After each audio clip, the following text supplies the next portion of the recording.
Buenas tardes. Supongo que más de uno habrá pensado qué pasa con Béla Tarr. Obviamente, yo no soy Béla Tarr, no solo por eso, pero Béla Tarr existe, está aquí entre nosotros. Hemos quedado en que yo diga lo que quiera decir, voy a ser breve y luego voy a llamar a Béla Tarr. Es una mise en scène que no me parece mal, por tanto, inmediatamente Béla Tarr me va a sustituir y, por tanto, yo voy a ser breve. Y voy a ser breve porque quiero, eso sí, explicar, ya que es el nombre probablemente más citado aquí, y yo quiero explicar las razones por las que este Congreso, y en concreto yo mismo, llego a Béla Tarr. Yo he visto, y para que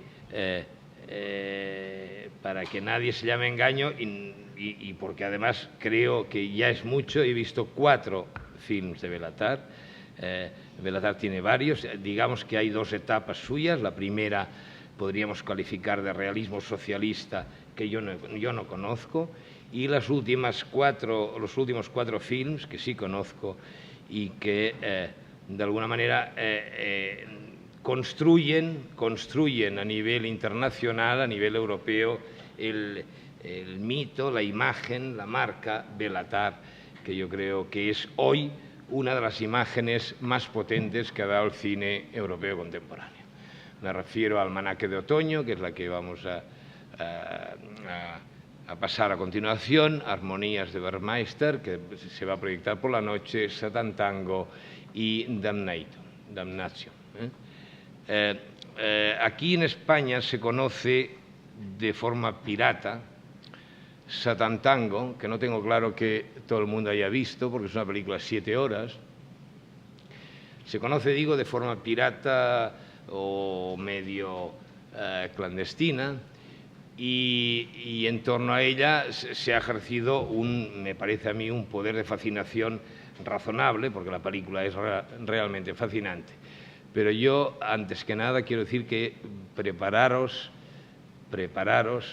para una doble sesión, como las de antes, solo que las de antes eran americanas, pero una doble sesión absolutamente hipnótica, con 2 films radicalmente distintos, los 2 llevan la imagen y el sello Béla Tarr, como son Almanaque de Otoño en primera instancia y Las Armonías en segunda.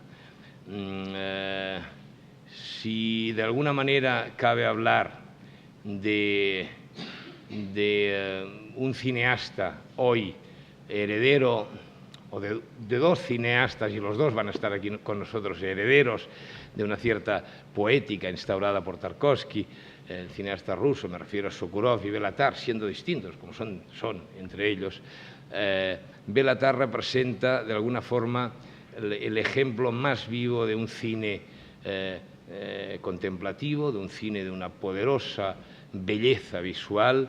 Los 2 films que vamos a ver hoy son de una potencia plástica y visual sin límites, y específicamente Armonías es una película que ya no me cansaré de adjetivar como una de las películas, yo al menos, más bellas, más hermosas que he visto en muchos años, más duras también. Todo el cine de Béla Tarr es un cine muy duro.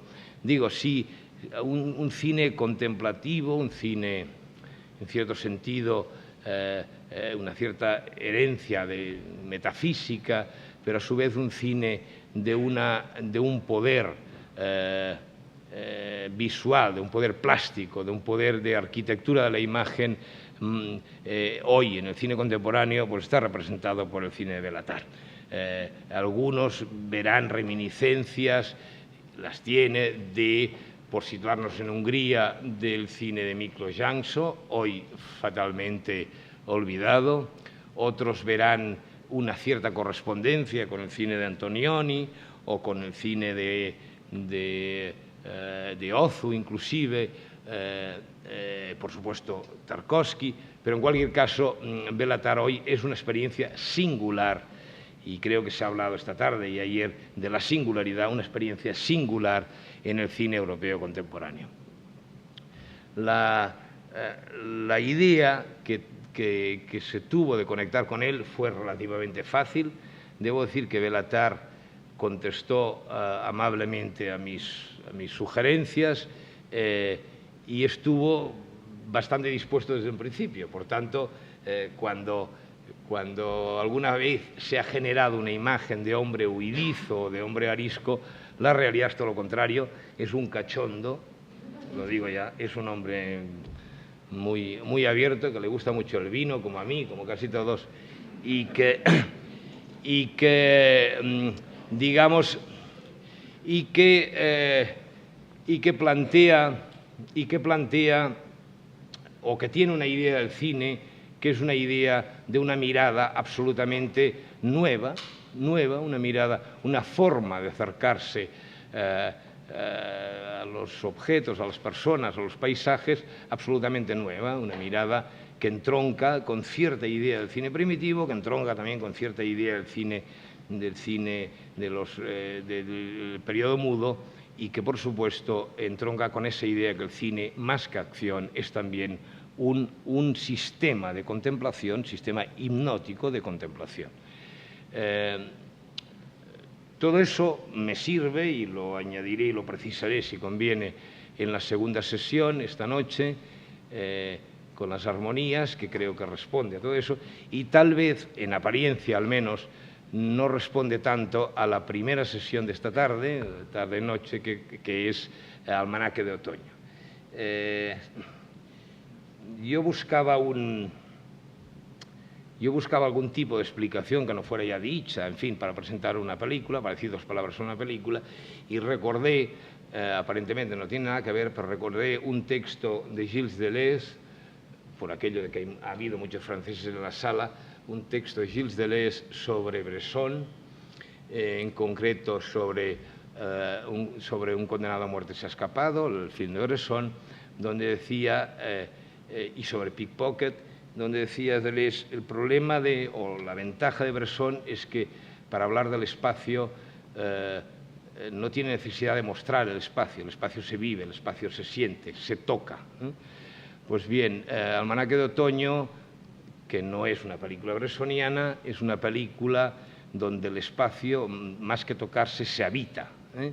Es una película situada en un apartamento, en el interior de un apartamento, es casi teatro de cámara, tiene una herencia, si queréis, de Strindberg, el teatro de Strindberg, y si me apuráis hasta de Bergman, se puede recordar hasta el último Bergman, hasta Sarabanda, en cierto sentido, pero justamente por eso te hace sentir tanto el espacio, se pega tanto los personajes y al espacio, lo vais a ver, no cuento nada que no se vea luego, que es una película, por un lado, violenta y claustrofóbica, por otro, absolutamente extásica. ¿Qué hacer en el interior de un espacio, de un habitáculo como es un apartamento, con unos personajes que se mueven por lo que se mueven siempre los personajes, que es por la economía y el sexo, que finalmente son los 2 motores que hacen mover esto, y cómo filma Bélatar, cómo filma estos personajes, cómo filma este espacio, cómo filma los colores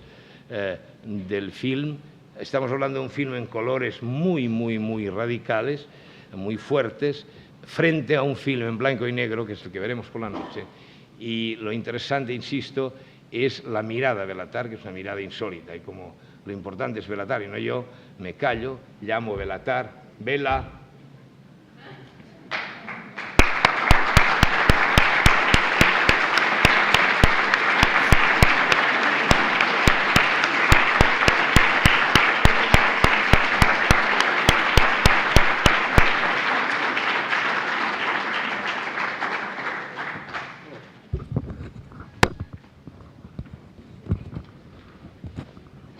Hi.